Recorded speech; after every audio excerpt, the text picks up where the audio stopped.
Hey y'all, it's your girl Maji. I'm back again with another freaking video. And today's video is going to be on how to get your own apartment as a young adult. AKA, how to leave your mama house. This was all my fault. I was the one who wanted to relax on Sunday. Now if you'll be so kind as to leave so I can get ready for work tomorrow. How to get out your mother house. Your mother, your father, your aunt, your sister, your brother, how to get out their house. If you see me looking down, it's because I have notes. But before we get into this video, don't forget to like, comment, and subscribe for more content from me. So without further ado, let's get into this plan now. So before you actually, you can start looking online for apartments, you need to know why you want to move out. Is it a reason that's, sensible, or is it just because you want to go out, come in, smoke, and do whatever you want whenever you want? Because if that's the case, you need to buckle down and, stay in the house, get that free rent, free gas, electric, food, dinner, everything made, you know what I'm saying? Because once you leave that house, you're gonna have to sacrifice some things. So now that you know why you want to move out, can you afford it? When you move into a place, you gotta pay some bills, honey. Man, oh man, oh man, oh man. I got bills. You got bills, you got gas, electric, internet, cable if you got cable, renters insurance. Can you afford that? And when somebody says afford, that doesn't mean you can pay it one time, but you can pay it twice. And if we pay them really, really fancy, you can pay it 3 times. Sorry, I'm over here doing full. 3 times, okay? Can you afford it? Gas and electric. I know some southern regions, my friend from Mississippi said that they have pay-as-you-go plans where you say, hey, I only paid $30 towards my gas and electric. Once you reach $30, you get a notification, hey, we're about to cut you off. You ready? And then up here in Maryland, we have different companies where either it's a compound company that does gas and electric for you, or you have to have 2 separate companies. Depending on your area, it's whatever they have. It's not really a choice. So once we get past that, we have to think about rent. You must set a budget. You have to know how much you're going to spend every single month for rent. So that when you go on apartment hunting, you know what to look at, what to close your eyes from. You know where to go. Because if you don't have a budget, you're going to be lost. You're going to be frustrated. You're going to be stressed. All the 9 yards. So for me, when I was looking for my apartment, I was like, I don't want to pay more than $1,300 a month. And I know some of y'all are like, $1,300, $1,300. Jesus, that's a lot. I have a roommate, a good friend of mine that also wanted to live in the area. So that split the cost into 2. Second of all, I live a little close to my university. So it's kind of like I had to pay the price. I couldn't live too far because of traffic in Baltimore. Jesus Lord. If you live in any major city, or if you live outside any major city and your school close to the city, past the city, like the city's right here and your house is here, but your school's here. If you try, it's not going to work, especially during rush hour. Jesus is Lord. So I'm like, you know what? Let me just cut this and just live right here by the school. So that's what I decided to do. There were cheaper options, but this apartment best fit me, long story short, for what I needed it for, and also the time being, the accessibility, the availability, all of that. You have to consider that. But if you're not in a rush and you're not pressed, as in pressed for time, then take your time and thoroughly search through. Set a budget. If you know you don't want to spend more than $900, look at the area you're on. Are you going there? Are you buying the apartment because you want to be closer to your school? Are you buying the apartment because you want to be closer to your work? Is it cheaper to live 30 minutes from work than 15? Are you willing to wake up 30 minutes earlier than the time you're supposed to wake up so that you can have enough time? Take all of these things into consideration when you're getting the apartment, because let me tell you, if you want to live far because you want to pay cheaper, sometimes it's not always worth it. Just saying. I live to save money, but I know that if my commute to my university was 40 minutes because I wanted to save $300, y'all gonna have to register me some online classes because I'm not going to class, honey. I'm not going to class. I'm sorry. No. So now we have covered rent. You know that you want to pay about $800, $900 a month after all the fees, but we'll get into that later. So now, does your place require renter's insurance? My place requires us to have renter's insurance. I don't know why, they just want to take my money. But, you know, they need to make sure that your stuff is insured in case of a burglary, fire, water damage, all of that stuff. So how much is that? Is it $200, $150, $140? Like, is it monthly, quarterly, yearly? Is it cheaper to pay yearly? Is it better to pay quarterly? Can you afford? You know, everything now. You made the decision to get an apartment, so now you got to analyze every single thing you do, because once you get that paycheck, that money is not yours no more, honey. Let me tell you. So now, you know, we got gas and electric done. We got rent. We got renter's insurance. Can I get some Wi-Fi to do some homework or something? Now you gotta consider what companies do y'all have. Y'all have AT&T, y'all have Verizon, y'all have Comcast, Fox, Cox, y'all know all that stuff. Y'all know that whatever y'all have in your area. So how much does it cost to get internet? Should I get internet and TV, internet and phone, even though nobody uses a house phone, but what's cheaper? That's what I'm talking about. So, you know, you have to consider that, because you're going to have to do some schoolwork, or you're going to have to get on Instagram. You're going to have to, you know, do some work from home. You have to consider each and everything with a purpose. So now we have finished all the costs. And now they telling us that, you know, you've been approved for this lease, but you had to pay $700 in a security deposit. So now, security deposit, sometimes depending on your credit, you might have a little bit, you might have a lot. It can range from about $300-$400 first month's rent, or first and second month's rent, because they need to know that you are going to pay them their money, and we have something to hold you accountable for. If you were doing this completely on your own, many apartment complexes may actually make 2 times the rent, 3 times, even 4 times the rent in order for you to even look at a freaking lease. If you are blessed with parents that, you know, want you at the house, but they're going to help you, they're going to ask your guarantor, somebody that's signing on your behalf that has a better credit score than you, to make about 4, 5, 6 times the rent. You know, when everybody said they want to move out, they make it seem so easy.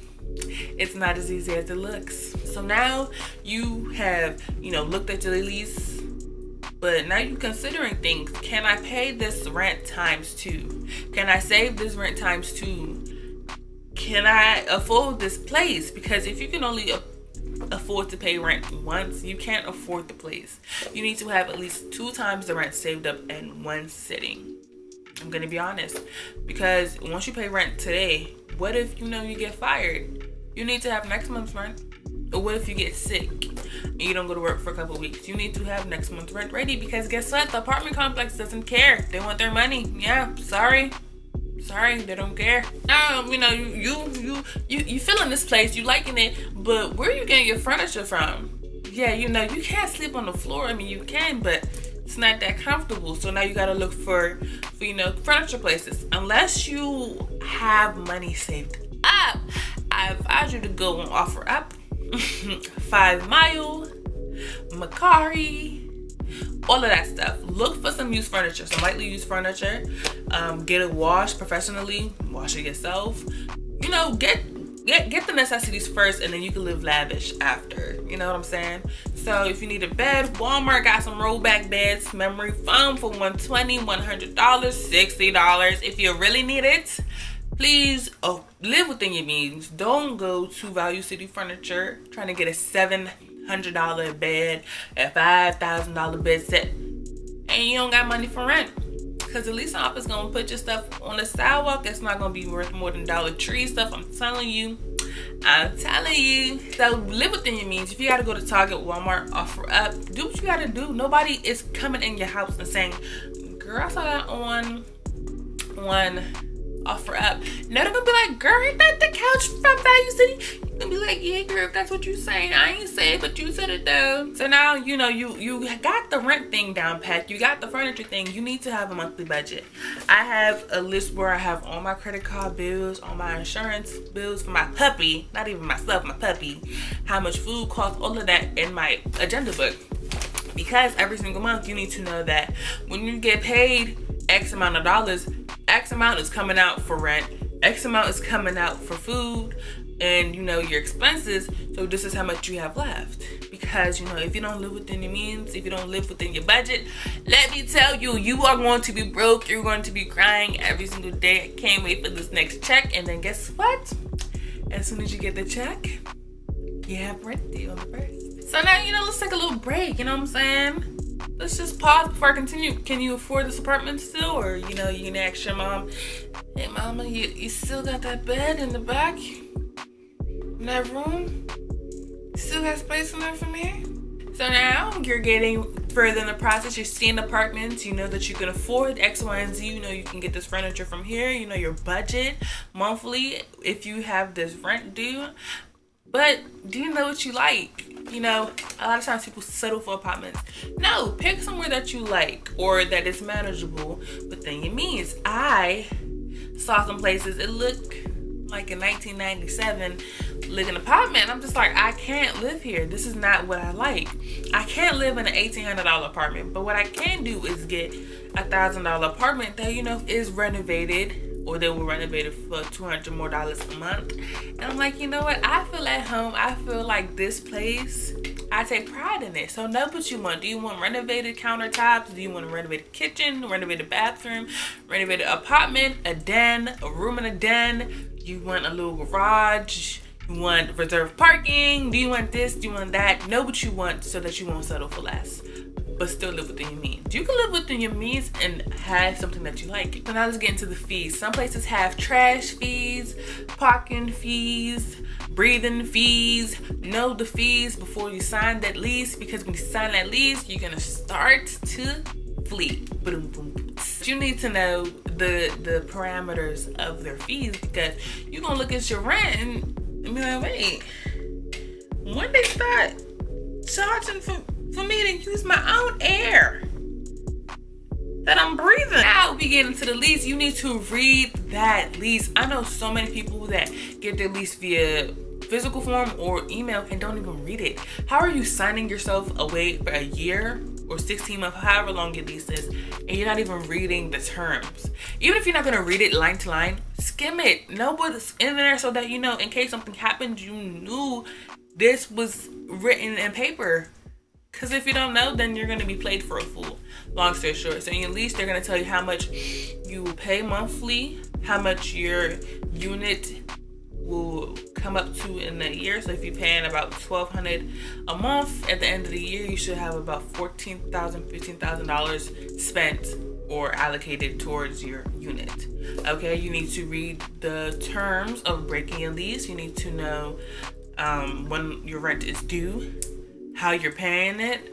All of that's going to be outlined inside the lease. Just skim it so that you can know what's going on when you're talking to somebody. People don't like to read, and that's how they get things pulled over their head.